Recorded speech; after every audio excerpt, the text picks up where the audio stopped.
Okay, so now I have my the air pocket that you don't want to test, but you don't want and what I first bound through the newspaper to a couple layers on and put them down through the tray, and that's what you want. You want a nice solid layer of shredded newspaper. One of the questions that I'm going to have is about the shredded newspaper and the colored ink. The paper that I use is my local paper, and they have assured us they write it right onto their right in their paper that they do use soy-based ink, and so the shredded newspaper, the colored ink, is safe to use in the worms as far as my paper is concerned. Wherever you're at, you're going to want to verify with your newspaper that they do use soy-based ink. If they do not, then you're not going to want to use that colored ink in your worm bin. So now let's talk about the worms, and I meant to get those before I sat down, so if you'll excuse me, I'll be right back. What did I do with them?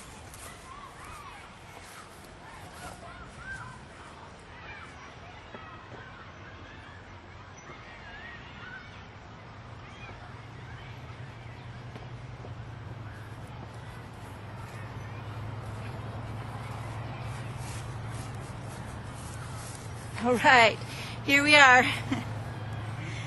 Okay, these are the European night crawlers, and they're really cool. I really am really excited about growing them. They're expensive. They cost like over $40. I'm not sure. I can't remember what the volume was. I don't think they do it by weight. I think they do it by count. Anyway, they're more expensive than the Acinetophatis, but they're cool. They're just really awesome worms. So basically what I do is when my worms arrive, I get to them as soon as I can. If they sit, I've got a nice protected shaded spot on my front porch where I ship my worms, and that's where my postmaster was kind enough to leave the worms that I ordered, and it's shaded and it's protected from the wind. It's got cover so that it doesn't get snow or rain or sleet or any of that kind of good stuff on it. And so I worked the day that my worms came until 4 o'clock, so they sat on the porch probably for probably 4 hours, but they were fine because they were in a nice protected spot. So if you don't have a spot like that for your worms, then you want to make sure that you're right there, Johnny on the spot, when your worms are dropped off. And if you have any question as to where your postman will leave your worms, then you need to leave them some kind of a note saying, you know, I'm expecting a shipment of worms, and please make sure and leave them such and such a spot. Anyway, as soon as I got my worms, I opened the box. I opened the package that they were in. They were shipped in peat moss. The peat moss was pretty dry. The worms were still active, fat, and looked happy, but they were dry. They didn't have the moist sheen to them that they have when they're actually in their, in their home. So what I do is I have a container. This is just a small container that this is what they send you home with when you go to the hospital. A number of these because one of my jobs is as a CNA, and so whenever one of my goes to the hospital and comes back, they come back with a tub like this, and they never use it.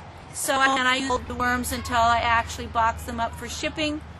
If I've got extra worms from the harvest, then I'll hold them for a while in a tub like this, so that if I get another order right behind that I've already got those so what I did was I put those worms into the tub, and I used a spray bottle and I sprayed them down, not too heavily, because I don't want to just all of a sudden drown the worms. So probably 3 or 4 times that first day I went in and I sprayed to just sort of very lightly get the peat moss wet and I'll be sure to rain down to worms. At evening, then I spray my worm chow that I feed, and we're happy with that. And use water on the peat moss.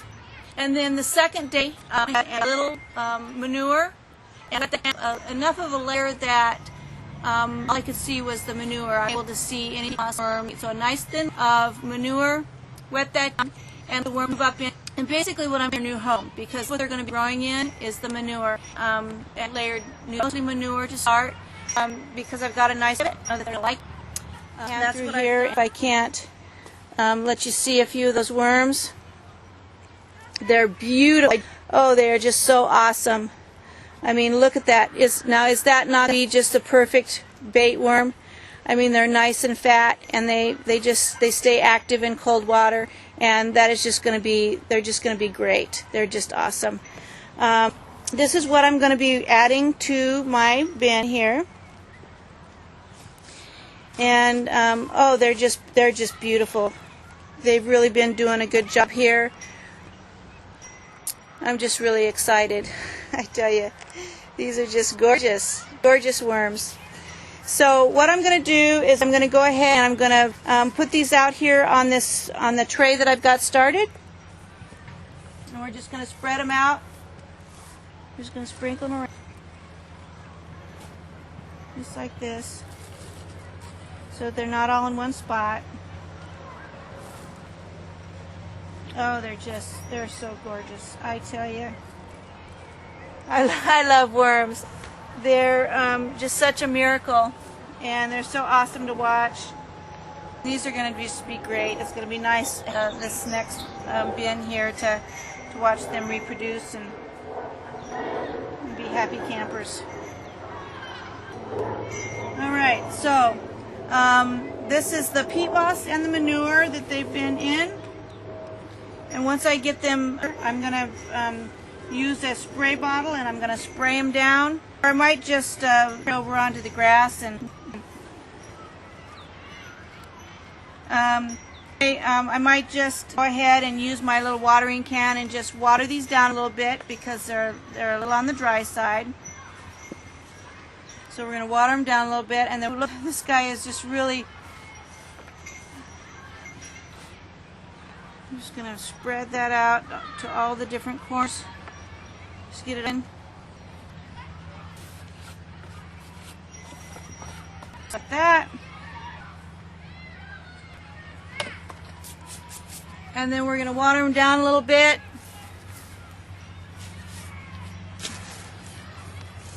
Get my watering can. I'm just going to sprinkle them a little with a little water.